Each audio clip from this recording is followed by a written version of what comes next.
Bismillahirrahmanirrahim. Assalamualaikum warahmatullahi wabarakatuh. Salam Nusantara. Salam sejahtera untuk kita semuanya.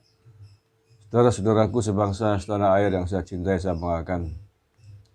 Saya pikir banyak sekali orang lebih hari ini ya di jagat Indonesia ini. Lebih atas segala pendapat, atas segala statement yang dipaksakan untuk hanya sekedar ingin nampak di publik. Menurut saya sih begitu. Nggak tahu nih, apakah Indonesia hari ini sedang dilanda kelebihan nasional atau gimana ya. Kasus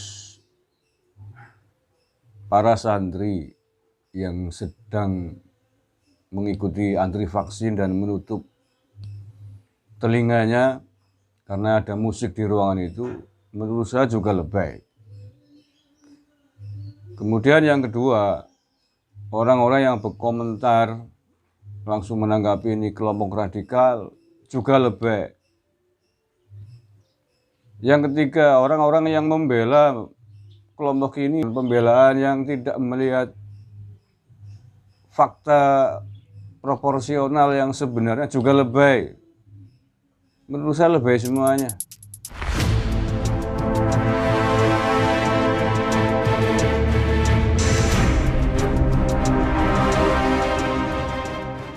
Jadi yang pertama, kelompok santri ini juga lebay menurut saya.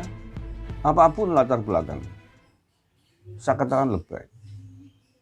Mengapa saya katakan demikian? Yang pertama, seandainya bahwa mereka memang ditanamkan atau diberlakukan kurikulum yang tidak dibolehkan mendengar suara alunan musik demi menjaga hafalan Al-Qur'annya, mestinya mereka juga diajarkan toleransi dong.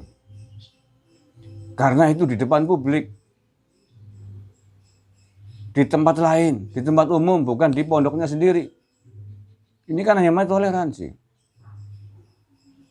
Menghormati adat istiadat, budaya, kondisi di alam yang lain, bukan di rumahnya sendiri. Kalau di lingkungan sendiri nggak dibahas. Silakan mau jengging, mau ngapalin Quran 30 jam sehari semalam, ya boleh saja. Dengan segala macam aturannya. Tapi ketika di luar, kita juga harus memperhatikan budaya-budaya, norma, adat kebiasaan yang berlangsung. Sepanjang tidak melanggar syariat, nggak masalah. Kita hormati, itulah yang disebut dengan toleransi beragama. Toh keberadaan mereka di situ bukan sedang bermaksiat, bukan sedang berhura-hura yang tidak ada manfaatnya. Sedang mengikuti program negara, program pemerintah, anjuran ulama untuk mengikuti vaksin. Itu kan kegiatan yang positif. Seandainya kemudian dianggap ada hal yang bisa merusak hafalan, gampang. Ditebus di pondoknya nanti membaca istighfar 1000 kali secara berjamaah, kan selesai, tambah pahala. Satu lebay itu. Nah mestinya agar tidak lebay menurut saya, ya kita hormatilah dengan tidak menunjukkan perbuatan-perbuatan yang menonjol, bisa menyinggung publik, bisa membuat geger publik. Ini kan kecerdasan sosial lah. Ustadznya mestinya juga bisa melihat itu, merasakan itu gitu. Ini tempat umum, kalau kita tunjukkan sikap yang ekstrim kayak itu, nutup telinga, pasti akan menjadi heboh. Pasti akan menjadi sorotan banyak pihak, banyak kecurigaan dan lain sebagainya. Itu kecerdasan sosial namanya. Tapi dengan menyoting, dengan memuji-muji, disebarkan di media sosial, lebih juga menurut saya. Jadi lebih. Itu ya, satu. Yang kedua, yang langsung menjustis radikal, menurut saya juga lebih. Kenapa saya katakan lebih karena belum tahu latar belakang kronologis, ini pondoknya siapa, ini pondok kelompok radikal atau bukan, pondoknya siapa, belum jelas, sudah di justice. Menurut saya juga lebih, tanpa harus mencari tahu duduk perkara sebab musabab siapa mereka, dari pondok mana. Kelebihan yang ketiga, orang-orang yang membela mereka, yang tidak terima dikatain radikal, termasuk dari beberapa tokoh NU, saya melihat ini juga lebih menurut saya, karena belum melihat jati diri mereka itu siapa, sehingga kemudian buru-buru menyimpulkan bahwa mereka bukan radikal, mencurigai mereka radikal sebagai sikap yang lebay. Itu menurut saya juga lebih, sama lebaynya gitu loh. Orang-orang yang menilai, menduga mereka berangkat dari kelompok radikal, setidaknya punya argumentasi yang logis masuk akal karena berangkat dari peristiwa-peristiwa sebelumnya. Ada orang yang tiba-tiba mengatakan musik haram, banyak ustadz Wahabi yang mengatakan musik haram. Kan itu kronologi sejarah peristiwanya kan begitu. Jadi bukan tuduhan, bukan kecurigaan yang tiba-tiba, tapi ada latar belakang sebelumnya. Jadi menurut saya tetap wajar, walaupun lebih juga gitu ya. Wajar dan lebih bercampur gitu ya. Wajar karena ada peristiwa sebelumnya yang mendahului.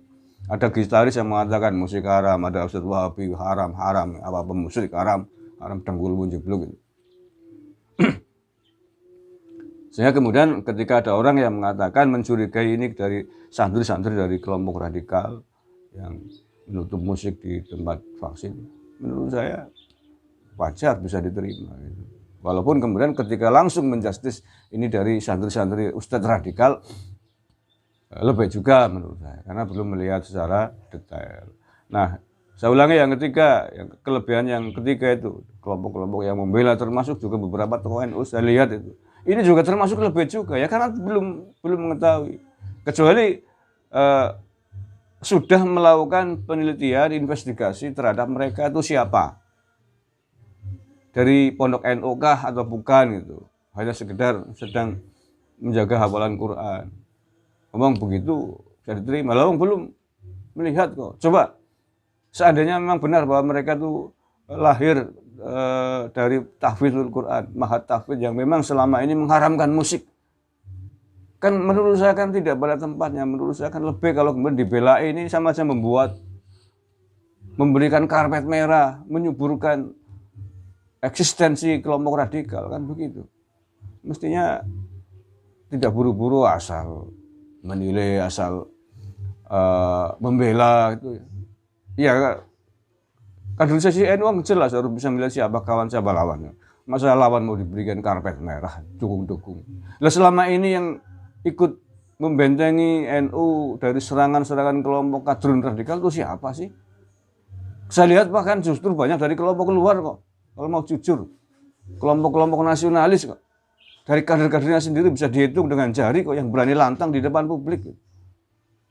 Iya kan. Padahal semua orang tahu bahwa NU adalah salah satu objek besar yang menjadi sasaran serangan kelompok radikal. Mengapa? Karena dianggap menjadi penghalang mereka di dalam memperjuangkan visi misi gerakan radikalismenya. Begitu. Jadi maksud saya nggak usah ikut-ikutan lebay tanpa melihat, mencari tahu, menginvestigasi siapakah mereka ini. Baru kemudian setelah tahu maf'ulun ngalehnya kita nilai apakah mereka lebih atau tidak, begitu. Mereka benar atau tidak. Terima kasih. Assalamualaikum warahmatullahi wabarakatuh.